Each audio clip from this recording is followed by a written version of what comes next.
I want you to picture a very specific, um, almost magical moment in your life. Oh, I think I know what this is. Yeah, it's payday. Right, the best day. Exactly. You wake up, you grab your phone, and you open your banking app. You watch that little loading circle spin for a second, and then boom. The balance jumps up. Yes, the balance jumps up.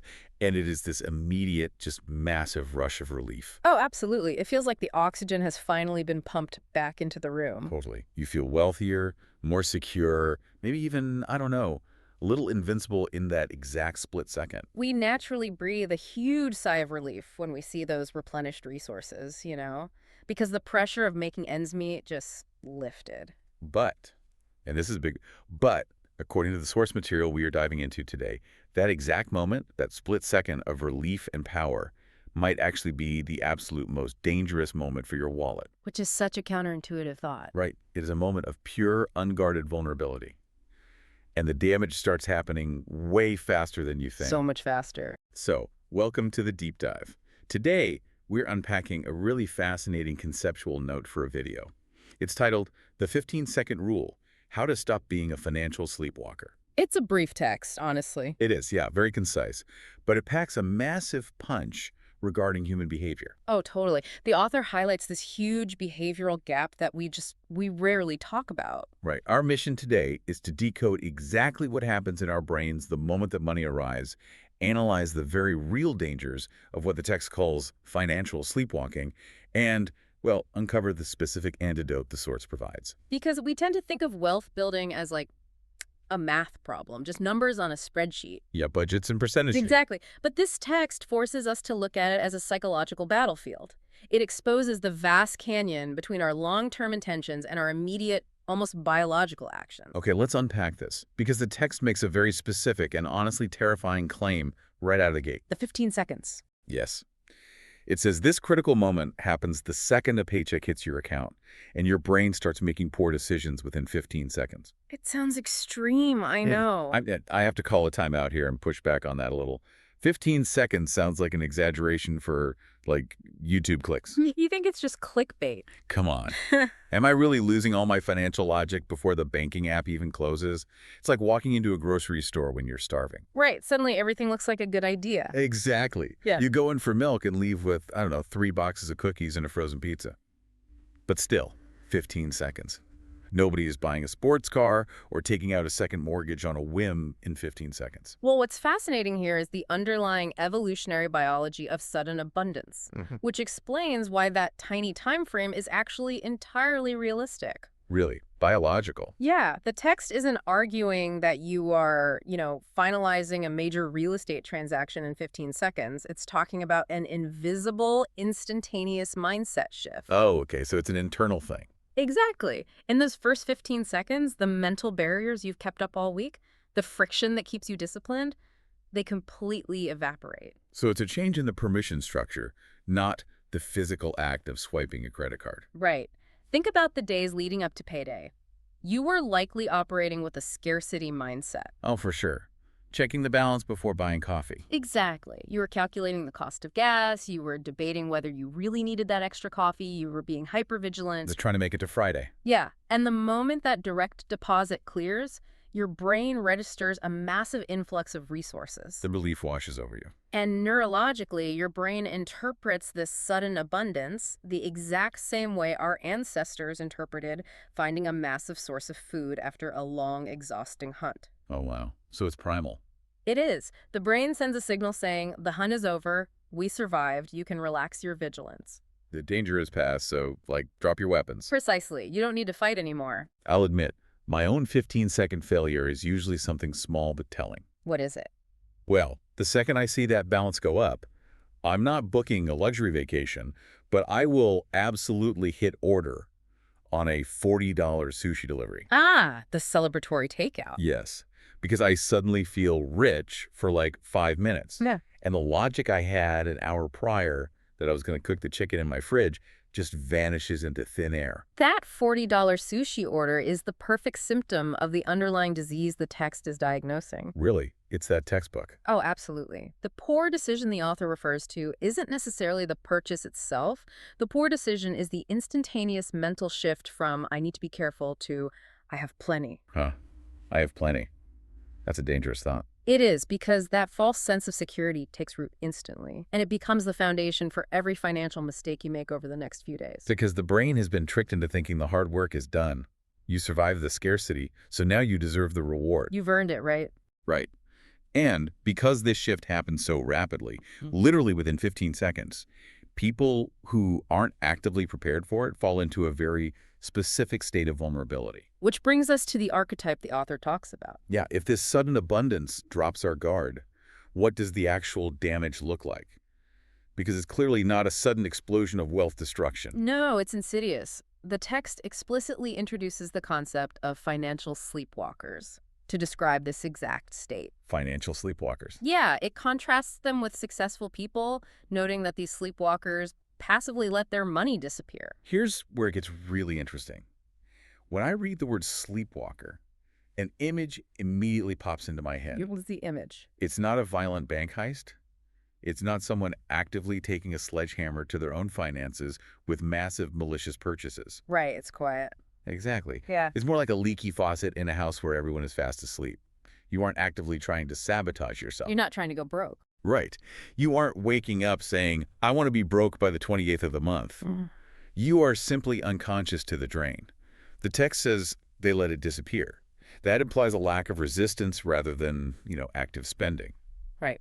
If we connect this to the bigger picture, the danger of passivity is exactly what makes sleepwalking so lethal to long-term wealth. Because you don't even know what's happening. Right. When you are sleepwalking, you are entirely governed by default behaviors. There is no conscious resistance because a sleepwalker isn't awake to put up a fight. They're just drifting. Yeah, and the phrasing the author uses, that they let their money disappear, points to a sin of omission rather than commission. They just surrender control to the environment around them. Yeah. Which, let's be honest, is a terrifying proposition in the modern world. Oh, it's a nightmare. The modern commercial environment is essentially a labyrinth designed to siphon money away from anyone who isn't paying strict attention. The financial sleepwalker relies on momentum. And the momentum of modern life always flows towards spending. Apple Pay. One-click ordering. Exactly. We have automatic subscription renewals, frictionless digital wallets. The friction of spending money has been systematically eradicated by the market. You don't even have to take your credit card out of your wallet anymore. You just double-click your phone. If you are asleep at the wheel, the car will inevitably drift off the road because the road is aggressively slanted toward consumerism. Wow. Yeah. So the 15-second rule we just discussed acts like a tranquilizer dart. That's a great way to put it. The moment the money hits, the false sense of security kicks in, your vigilance drops, the dart takes effect, and you begin to sleepwalk. And once you are asleep, you have no memory of making terrible choices because none of the choices felt terrible in the moment. They just felt easy. Right. They just felt like the path of least resistance. Yeah. You wander through the month, bumping into subscriptions you don't use. Impulse purchases at the checkout counter. Yeah. Dinner's out you didn't plan for. Then you wake up at the end of the month, look at the account, and legitimately wonder if you were robbed. You feel like a victim of your own life. That is the terrifying reality of the sleepwalker archetype. It removes the need for a massive financial catastrophe to ruin you. You don't need a medical emergency or a sudden job loss to end up broke. No, you really don't. You just need to be consistently, quietly unaware. The lack of a dramatic catalyst is what keeps people trapped. If you make a spectacular, fiery mistake, you learn from it. You get burned. Right, you get burned. But the sleepwalker never feels the heat. They just slowly freeze. So what does this all mean? If sleepwalking is the default state, if it's practically a biological guarantee caused by that 15-second psychological trap of sudden abundance, how do we survive it? That is the million-dollar question. Because if the tranquilizer dart hits you the second the paycheck lands, simply trying to stay awake or like white-knuckle your way through it with pure willpower just isn't going to cut it. It never works long-term. You cannot willpower your way out of ancient human neurology forever. Eventually, you will get tired. The text recognizes that limitation perfectly and avoids the usual trap of personal finance advice. Thank goodness. It really doesn't tell the reader to try harder or be smarter or care more. I noticed that nuance immediately. The text doesn't claim that successful people have endless willpower or a higher IQ or even a different emotional response to payday. Not at all. It provides a purely structural solution. It specifically contrasts the sleepwalkers with those who use a system to automate their wealth building. A system. A system, not grit, not hustle. A structural system. This raises an important question about how we view financial discipline. We are deeply conditioned to view our inability to save as a profound moral failing. Oh, we beat ourselves up over it constantly. We think we are just weak. But the brilliance of the automation solution presented in the source is that it completely removes morality and willpower from the equation. It bypasses it completely. It moves the battleground away from human psychology and into the realm of cold, hard mechanics. It reminds me of the classic trick of putting your alarm clock all the way across the bedroom. Oh, I do that. It's the only way I get up. Right. You know your 6.00 a.m. brain is a completely different entity than your 10.0 p.m. brain. Very different people. At night, you are a rational planner, ready to conquer the world. I'm going to run 3 miles, make a smoothie. But at 6 a.m., you are a sleepwalker. You're just a monster who wants sleep. Exactly. You will reach over, hit snooze, and destroy your own plans without a second thought.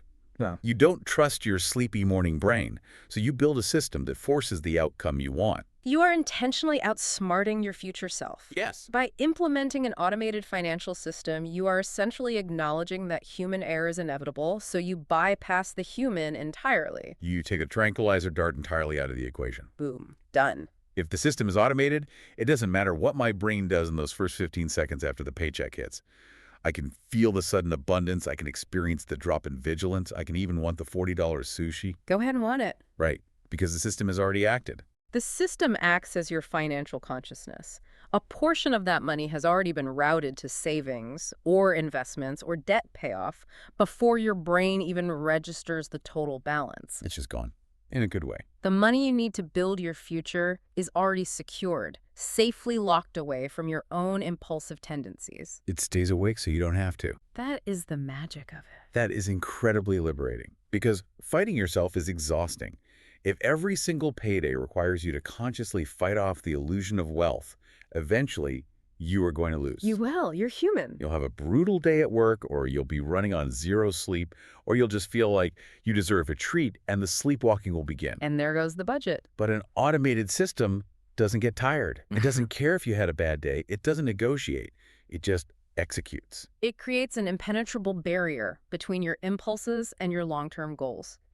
The argument the text is making reshapes the entire concept of wealth. How so? Well, building wealth isn't about being perfectly disciplined all the time.